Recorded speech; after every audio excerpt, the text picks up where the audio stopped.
สุดยอดเนาะทีมงานเฮามาแต่เช้าเนาะมาแต่8 โมงปลายเนาะ ป่ามื้อนี้ จ็อบเนาะ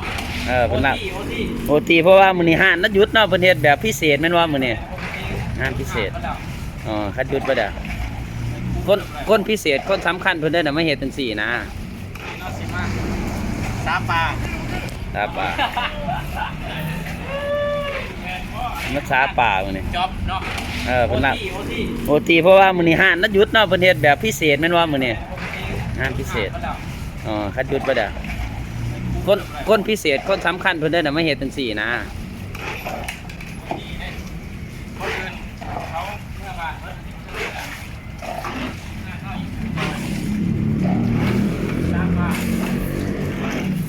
เพิ่นว่ามีปลาอยู่ในบ่อมาแล้งสิกินซอยปลาว่าซั่นเพิ่นว่าแต่ว่าคือบ่เห็นมีปลาพี่น้องเอ้ยจักก็ว่าเว้าตัวก็บ่จัก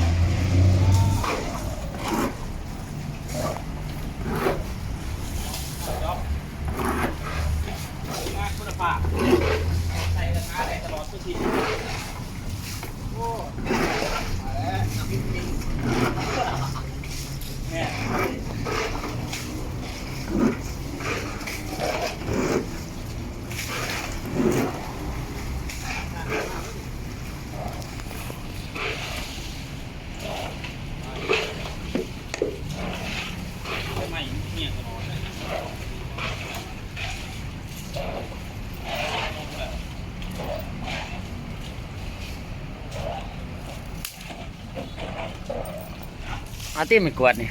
กวดอีหยังมือไปจับกล่องเลย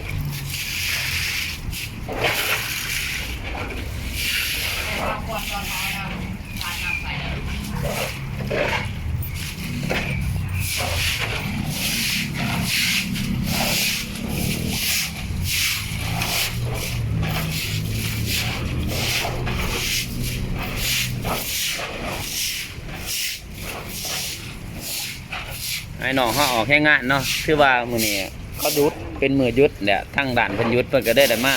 เฮ็ดทำความสะอาดพิเศษนะเพิ่นว่าสิกินปลามาแล้งเพิ่นว่าซาก่อนเพิ่นว่าปลามึงก็สิบ่เกิดดอกก็เบิ่งคักเด้อ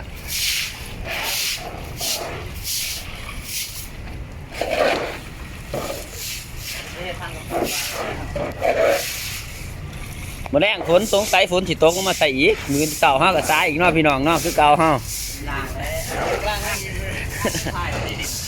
ฮะแล้วก็ยังอีกหลายอย่างต้องกินข้าวก่อนจะให้มื้อเด้อพี่น้องเด้อแล้ว4 โมงแรง5 โมงแรงพุ่นแหละเจ้าเฮ็ดให้มันแดงก่อนนะเอากวาดออกเบิดจะค่อยละลงแฟบลงยังคักแน่เดี๋ยวจังค่อยเอาน้ำล้างเอา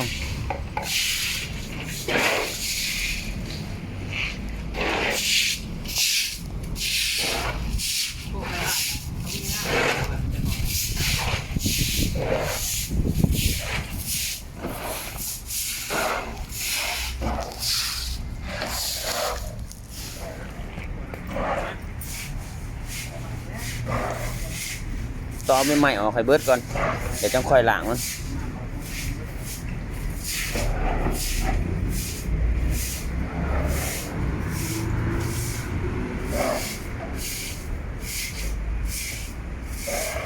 น้ำเม็ดแล้วมันไปก็เล่นเรื่องเขาจะ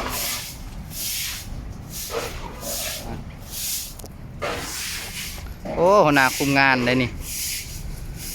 ทรงเอโซลายนี่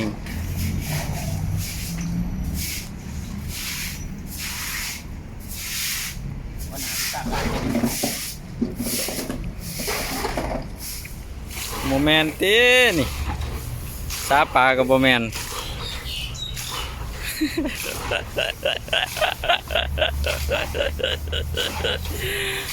ตั้งใจขนาดเนาะทีมงานเฮาเดี๋ยวลงไปช่วย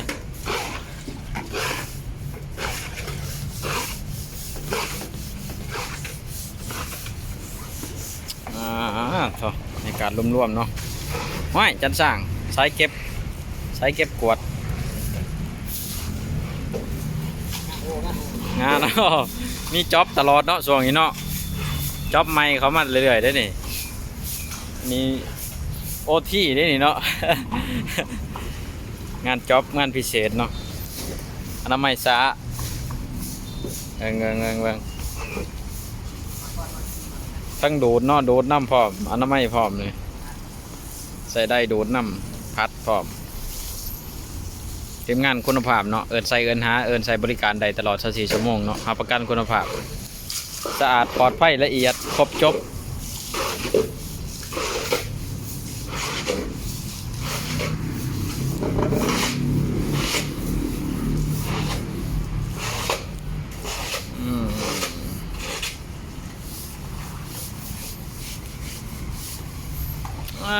จะสีแดงธรรมดาในใช้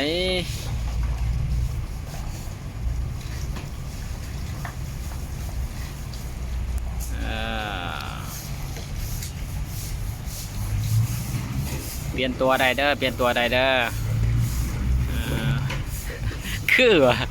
คืออยู่ไฮโยน่าได้นี่เนาะซาปาได้นี่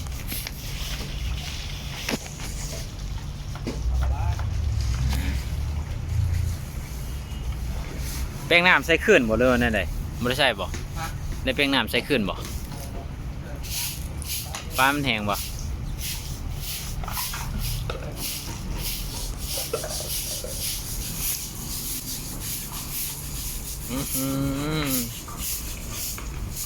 สุดยอดเนาะทีมงานเรามาแต่เช้าเนาะมาแต่8 โมงปลายเนาะเรียบร้อยเบิดอันนี้เป็นงานสุดท้ายนี่เป็นจ็อบโอสุดท้ายดันบนดันยังครบจบบรรยากาศรวมๆในหาดเนาะป่าใหม่ธรรมศาสตร์เย็นสวยงาม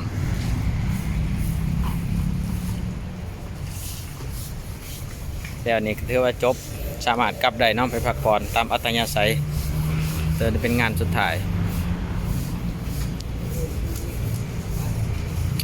เปื่อนลายเนาะเพราะมันอยู่ในต้นอยู่ใกล้กับต้นมะขามพอดีใบมันหล่นลงตลอดเนาะมันก็เลยเปื่อนไว้กับบ่แปลงเงาในอนามัยตลอด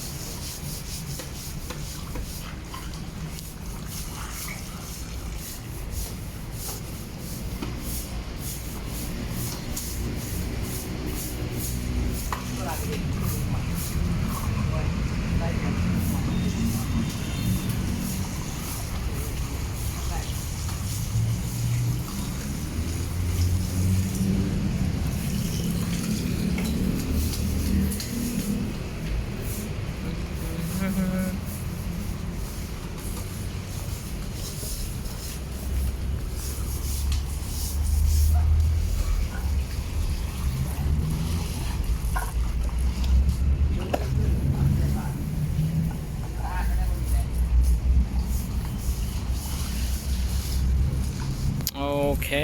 เนาะเดี๋ยวให้เบิ่งอีกขั้นตอนหลังจากแล้วเนาะอันนี้เดี๋ยวเอาหยุดไว้สักนิดก่อนเนาะนี่ถือว่าขั้นตอนสุดท้ายเนาะเก็บล้างถือว่าจบขั้นตอนเลยเนาะนี่สุดท้ายแล้วเนาะ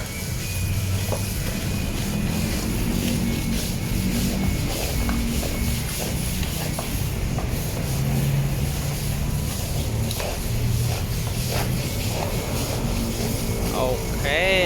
จบข่าวเนาะ